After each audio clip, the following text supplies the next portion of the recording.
Welcome to Data Simplified. I'm Monica Felix, and we are so excited to have Amy Wilson with us today. Amy's a community builder, movement maker, and empathy advocate. Among her many accomplishments, she was a chief architect of Bose Allen Hamilton's Building a Culture of Innovation movement.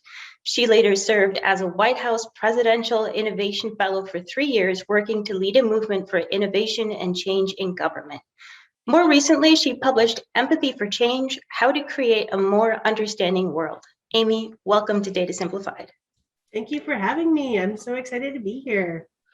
Great, and we are so excited that you're here joining us. I thought we could kick things off by talking about your experience managing the White House Open Data Innovation Summit. Could you talk a little bit about what that experience was like and what some of the goals were for that project?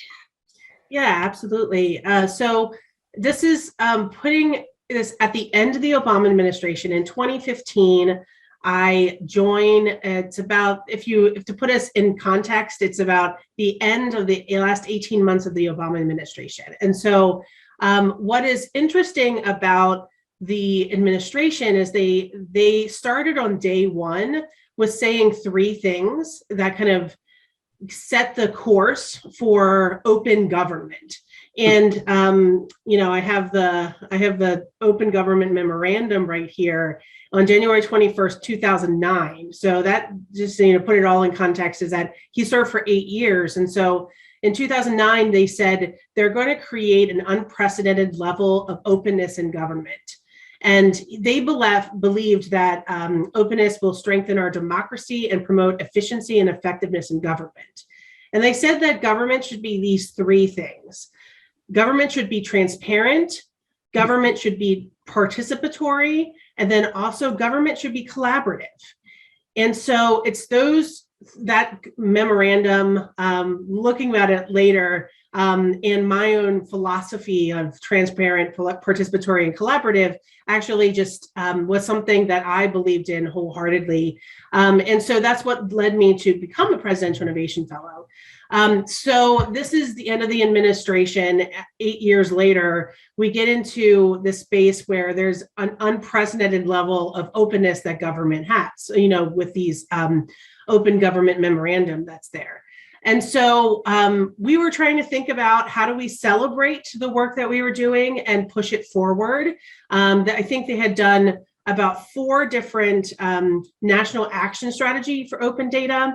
Mm-hmm. And to give you some insight into the open data movement for those who aren't initiated, it was doing a lot of different things. They were trying to take a look at the data that government has created, right? Created by the people, and just trying to make sense of it so that we can make informed decisions, right? So evidence-based decision making.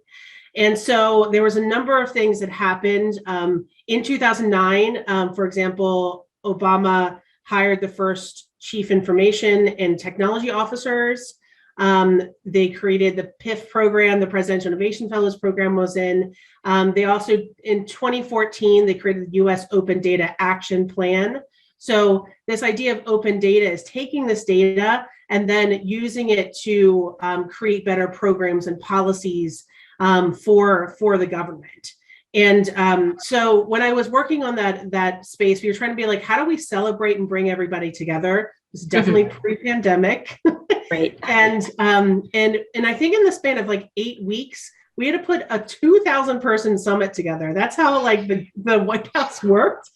So not only was I doing that, I was trying to figure out what is this narrative that we're talking about here? What are the main things that we want to talk about, right? And I ended up writing a fact sheet of the impact of open data in the movement of open data in the impact in government. But then also we had this time where we came together and we had one full day of all of these amazing people who were popping up over the administration to talk about how important it was and how we were going to take it into the next administration, and continually come together and be collaborative and kind of take this idea of the action plan and put it into action, honestly. Wow. I mean, it sounds like such a major undertaking so many collaborators. So it just must have been fulfilling and difficult at the same time. I was reading about this, and it sounds like, one of the goals of the program was to improve public health and welfare through open data. And I'm wondering if you could just tease that out a little bit for our audience. How is it that sharing data, opening things up could in any way improve public health? Yeah, well, there's so many ways I can talk about. I think in a public health way, there's a project that I've been kind of like talking about and engaging with, and I'll talk about this that we're actually going to get ready to do, and CMS Center for Medicare and Medicaid Services is about to do. So they want to tap into this idea of open and participatory human-centered design aspect of things. So what they're trying to do is to match the data that they're coming in from all these states and organizations. So we're talking about Medicaid right now. Medicaid is different than Medicare. So Medicare is for like the older generations. Medicaid is for people who are lower on the economic totem pole, so to speak.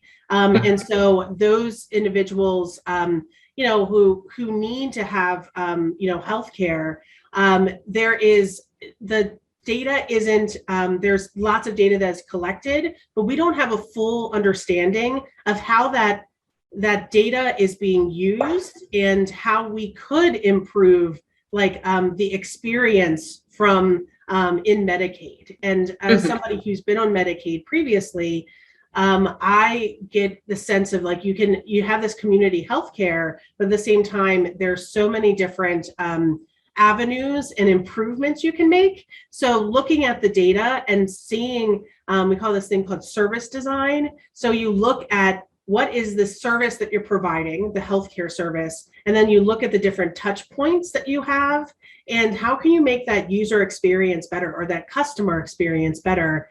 And so that's all data. That's all data underneath all of that, and it should be fueling it and helping our make their decisions. So it sounds like we have a more fluid interaction between agencies. They can collaborate, produce a better product for the public.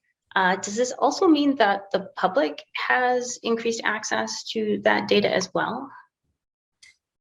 So the public does not always have access. So there's different levels of openness when we talk about data. So there's kind of just like open data, which those data sets are obviously scrubbed for personally identifiable information, because the government wants to, make sure we take care of that really valuable information. But then that information is available. So think of the census data, right? The census data that we have every year. It becomes open, right? And that's a product of the Obama administration trying to create data, and then you can use that data and design new things. But then there's other data that is just, here's an example in the police data initiative that was created to have transparency of police data.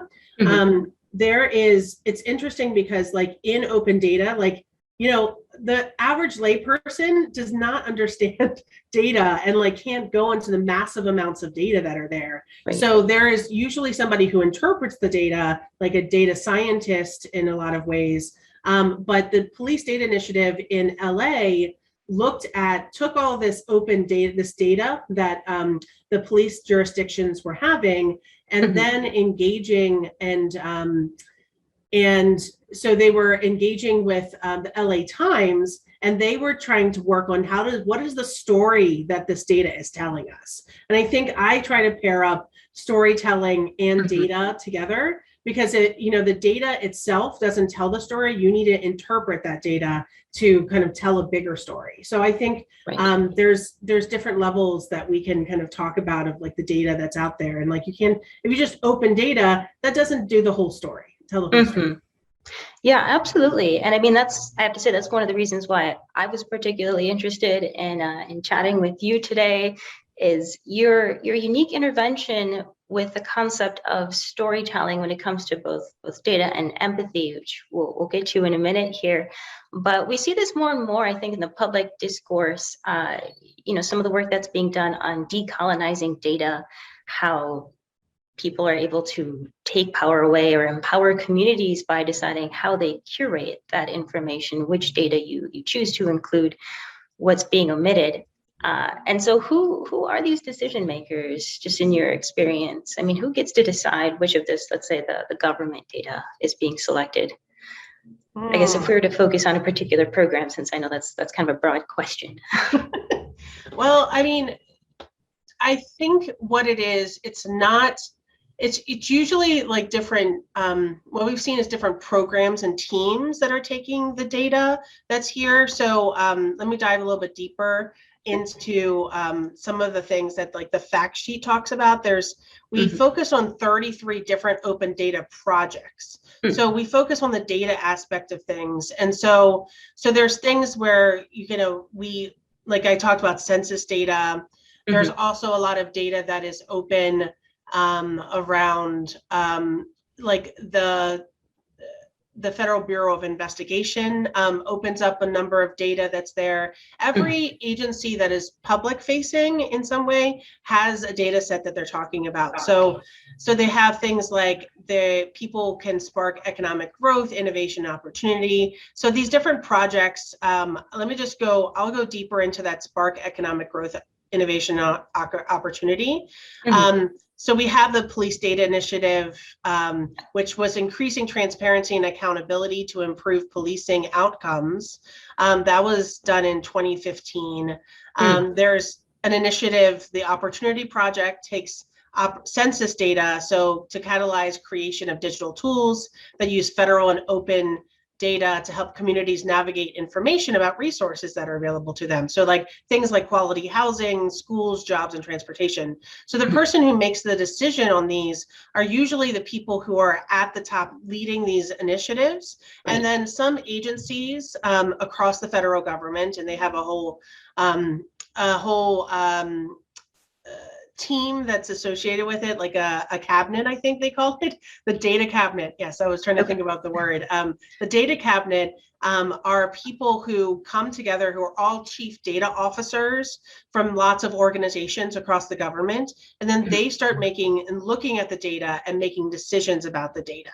And so it's not done in a bubble, right? It's not done alone. It's the collaboration is built into the process there. And so that's ultimately what those data officers do. Okay. Yeah, that certainly helps put it in perspective a little bit. And, I'm thinking back to this. So this is 2016 White House Open Data Innovation Summit, the tail end of the Obama presidency.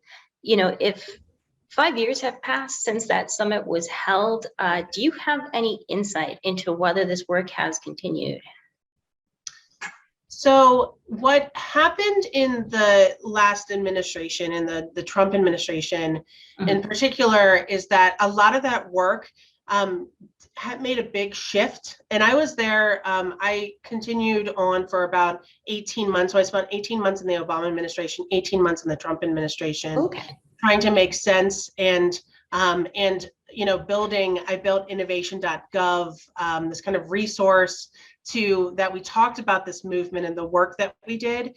So I think when we talk about in that experience, we really did have a lot of conversations about like, where is this movement going to go? Because the new administration doesn't always believe in that memorandum, the transparency, open, and collaborative, right? And so there's still people in government, right? Government was designed to, keep running, even though the ideals of the leadership might not match up. So there are people still in government who are still working open data initiatives, like the Opportunity Project, for example, is doing incredible things, right? And in flourishing in this environment. I think in the new administration, in the past administration, I think there was this idea of data and how do we use data in a bigger way. So there is a lot of people who are keeping the lights on in that way, but the way we approached it from an action plan standpoint, where we brought everybody in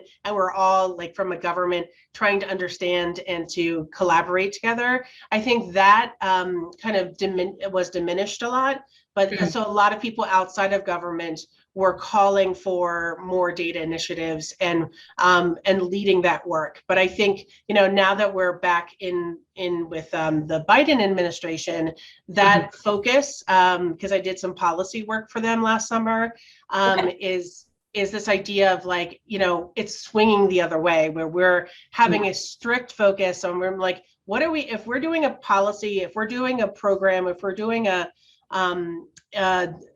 service that we're doing, it should be evidence-based, and has data behind it. And so that was a huge part of writing the policy work that we were doing, and chatting with people as we were going into this administration, making sure that that's such a big focus.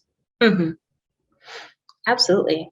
Wow, that's amazing to be able to see it from two very different administrations, and just what the general approach is. Yeah. Well, I really appreciate that perspective. I wonder if we could pivot a little bit to your work on empathy for the second half here. Yeah. So as I mentioned, you're the author of the book, Empathy for Change, How to Build a More Understanding World, which is designed to be a guide for creating positive, compassionate change. There we go. And so I noticed that you have a few case studies, one of which includes something familiar to millions of us by now. We've been working from home for some time now, Slack. We certainly use Slack. Everybody I know uses Slack. Could you tell us a little bit about the culture of empathy that you observed there, how it was built? Yeah, absolutely. So I kind of juxtapose in the book this idea where we have on one side, there's established organizations, and at Booz Allen Hamilton, the federal government are examples of organizations that are trying to change their behaviors to where like what we call 21st century ideas and concepts, like kind of modernize, if you will, technology modernization. But in Slack from the beginning was this great idealistic like startup, right, where they started saying, how can we work better together? And when they did that, they were able to create their own core values, show up how they want to, right, because they were creating the experience themselves. And what's interesting is that the idea of Slack came up because of some failed attempts from Stuart Butterfield and some of the work that he was doing. And then he found this amazing connection point. So he was diving deeper into connection and the need for connection for each other in many ways. And so he started like doubling down on that aspect of this, bigger project that he was working on. And then got to say that empathy is at the center of everything that we do, right? And as somebody who is trying to transform how we work, right? So Slack, for many of us probably has been using Slack, but if you haven't used Slack before, it's just like this one-stop shop for pretty much anything you can do in collaborating, engaging with the people that you're in. And one of the things they talk about is that when you talk about when you're trying to transform something, empathy is at the center of what you're doing, right? You have to not only understand yourself, but you need to understand the people that you're with and what they're doing every day, what their pain points, their gains are, the things that they're trying to do every day to make their life better, all of those things. And if you don't truly understand, then you're not going to be successful. And I think one of the main things that I talk about is, and is part and parcel of the work in Empathy for Change, is how do you go from doing the work to facilitating the work? And that is a big shift that we need to have, instead of having somebody have this power dynamic.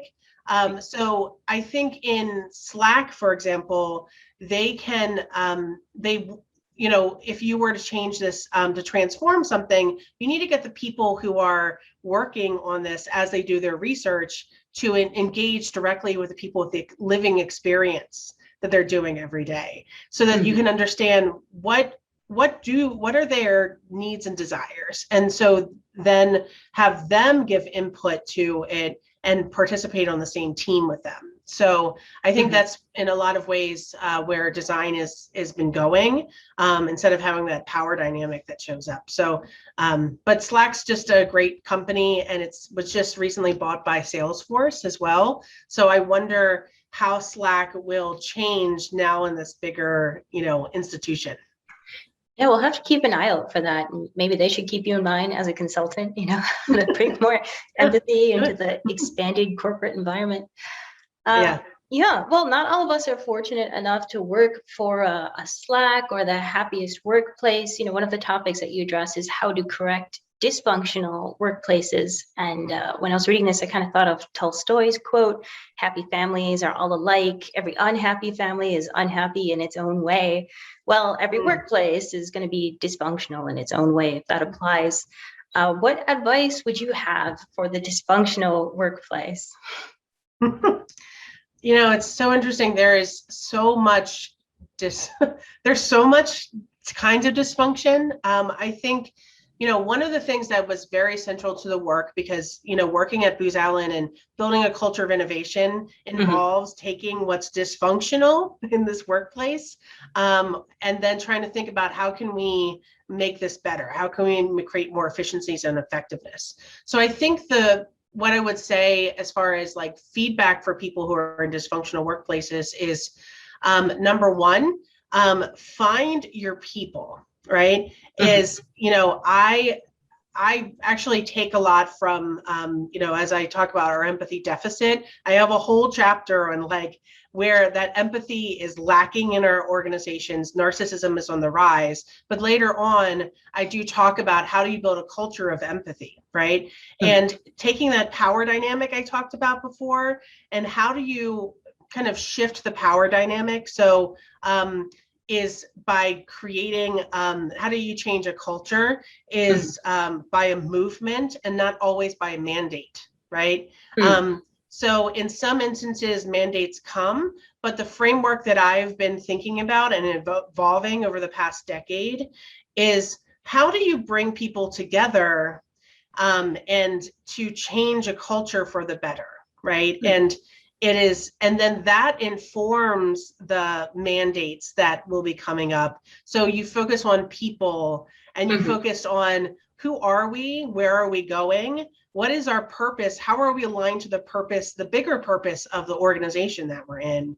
And then you start talking about what is our principles that we wanted to redesign, right? In a lot of ways, in these dysfunctional workplaces, we know that they're bad, so we have to redesign them. These systems that might be oppressing a lot of people, how do we redesign them with new ideas and kind of like updated ideas of how we should be caring for each other and taking each other, being there for each other and connecting. And at the end of the day, it's also about building community. Like in so many spaces, when we're doing design and we're doing our work, we are being extracting information rather than creating like generative places where people can connect and engage with each other and feeling seen and heard. So, for example, this afternoon, I do a show called Empathy Power Up every Tuesday. And today we're talking about feeling seen and heard. It's only 15 minutes of like empathy goodness that we talk about, but today that's me and my co-host, Kevin Shaw, are going to be talking about how do you feel that? How do we get to a place where we feel seen and heard? And I'm working with clients every day on trying to figure out what does that mean for them. And as a leader, what does that mean for? And then as a team member, what does it look like? So. It's one of those insights that seems, when you first hear it, it seems so simple, but how easy it is to overlook. Because it seems like the modern company is so focused on efficiency. What is the newest tool, the newest software that we can implement to improve things? But if I'm understanding what you're saying, it sounds like it really begins with people. You have workers, you have staff, and nothing really happens without them. So maybe we should be more effective managers, but also have a deeper understanding of human psychology as well. Yeah, one quick thing to mention about that is that so often, like in the CIA, in some of my other clients that I work with in major companies and organizations, so many people are focused on the mission and not on people. Right. And or technology, like you said, technology. And so often it is not a technology problem. This is a people problem. And if we focused on that, is maybe it's a policy problem. We have to look at pull all the stops out and see, where is this problem actually coming from? And it's not, and also on top of this is that it's not just about a one silver bullet solution. It's about multiple approaches, right? And so that's a big difference where we're talking about today, is that it's not just one solution, it's multiple approaches to solving this thing that we're trying to do. Yeah. Wow. Well, thank you so much. That's pretty much our time for today. So for anyone who wants to read more about empathy, where can they find your book? Yeah, so I'm on anywhere books are sold. You can buy my book. My audiobook is coming out this month, and I'm really excited about it. It's read by yours truly, so you can get it on an Audible very soon. Great. And also go to my personal website, amyjwilson.com. There's information about that on there. Very soon, I'm going to be launching empathyforchange.com. And if you actually just go to empathyforchange.com, it will redirect to my website right now. And my new website will be coming up soon. So yeah, reach out if you need anything. I'm at Real Amy J. Wilson on all social media. So thanks for having me. Yeah, no, thank you so much for joining us. It was a real treat today.